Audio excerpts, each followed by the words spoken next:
Fairfax. Thank you, Deputy Speaker. About maybe 20 months ago, my wife and I looked over our newborn baby boy in hospital.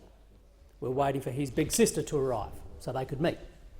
And as we looked down at that miracle of life, a midwife approached us with that sort of knowing smile that midwives often carry, such magnificent people they are.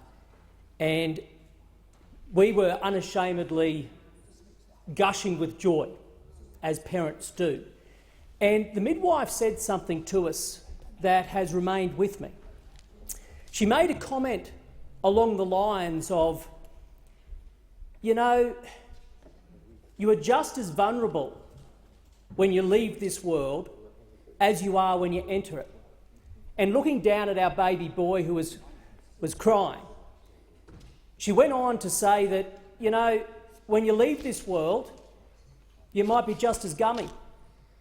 You actually may not be able to control your bowels. You may not be able to communicate what it is you want. But when you seem to be on the other side, about to leave this world, the one thing you don't have that newborns do have is that doting love typically surrounding you. And to me, when the Royal Commission was announced as an electorate with nearly 1 in 5 people over the age of 65, I decided to have forums with aged care providers, with aged care workers, and with the loved ones of clients. And we, as an electorate, put forward a submission into the Royal Commission. But the words of the midwife, as politically incorrect as they may have been, loomed large. And to me, a conclusion I drew was, regardless of whatever policy changes come from a Royal Commission, what is needed, not just from people in politics but across civil society, is a cultural shift for how we treat our elderly. And I was delighted, therefore, when the preliminary report was tabled, that the Prime Minister said, and I quote, "I want to stress that we really need to establish above and beyond everything else a culture of respect for older Australians." And that's indeed true, Deputy Speaker, and the substance of the government's response follows through with that sentiment.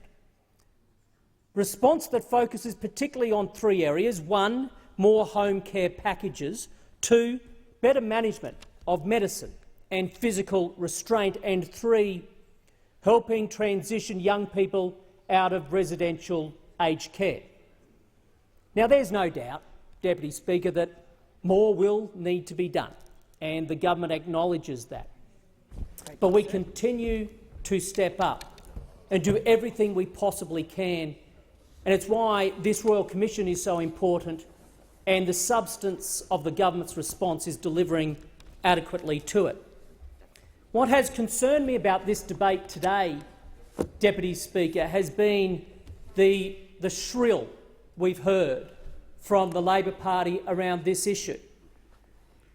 Now, I've talked about the need for leadership, but being a leader, surely, Deputy Speaker, is at least being good to your word.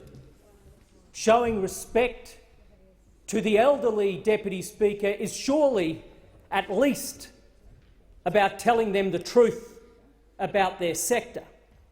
But what we have heard from the members opposite today has been a complete lack of respect for seniors, and they've demonstrated their incapacity to lead. In 2012-2013, the whole of government funding to aged care was $13.3 billion. $13.3 billion from the Labor Party. In 2018-19, it was $21.6 billion, an increase of 60%. These are actual figures. Home care funding, $1.1 billion from Labor in 2012-13, $1.1 billion. 2018-19 coalition, $3.4 billion. That's an increase by 3 times, Deputy Speaker.